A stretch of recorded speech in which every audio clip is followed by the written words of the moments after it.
Hi నానా. Hi నానా. ఏం చేస్తున్నావు? So last time chicken curry video పెట్టాను కదా, సో అందరు రెసిపీ అడిగారు అనమాట. అది వల్ల చూపిస్తా. సో ఫస్ట్ అయితే ఒక ప్యాన్ తీసుకొని అందులో ఆయిల్ వేసుకున్నా. చికెన్ కర్రీ కాబట్టి కొంచెం ఆయిల్ ఎక్కువనే. చికెన్ మ్యారినేట్ చేసుకున్నాను అనమాట.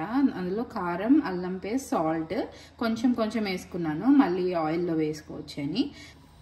సో ఆయిల్ వేడాక నేను అందులో అయితే చెక్క, లవంగం, కార్డమన్, ఇంకా బగారా ఆకు వేసుకున్నాను. నెక్స్ట్ చిల్లీస్ కూడా వేసుకున్నాను. సో నెక్స్ట్ నేను 2 ఆనియన్స్ ఇలా గ్రైండ్ చేసుకున్నాను అనమాట, పచ్చివే. సో అది ఇందులో వేసేస్తున్నాను.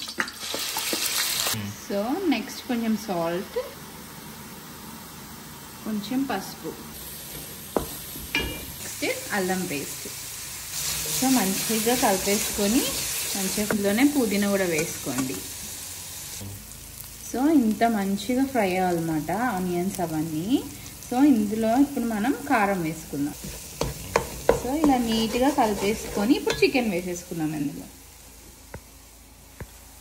సో ఇలా నీట్గా కలిపేసుకున్నాక లిడ్ పెట్టేస్తాం. సో ఇలా కొంచెం ఫ్రై అయ్యాక మీకు గ్రేవీ కావాలంటే మీరు వాటర్ వేసుకోవచ్చు, లేదంటే ఇలానే ఉంచేసుకోవచ్చు. నేను కొంచెం గ్రేవీ లాగా చేసుకున్నాను, కొంచెం హాట్ వాటర్ వేసుకుంటున్నా. ఇలా కొంచెం ఆయిల్ బయటకు వస్తుంది కదా, ఇప్పుడు మనం మిగతా స్పైస్ వేసుకుందాం. సో నెక్స్ట్ అందులో కొరియాండర్ పౌడర్, క్యూమిన్ పౌడర్, కొంచెం గరం మసాలా అన్నీ వేసేసుకొని నీట్గా కలిపేసుకోవాలి.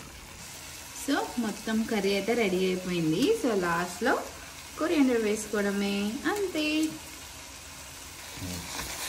సో మీరు కూడా ట్రై చేసి నాకు కామెంట్ చేయండి ఎలా వచ్చిందో. Please to follow for more videos. Bye.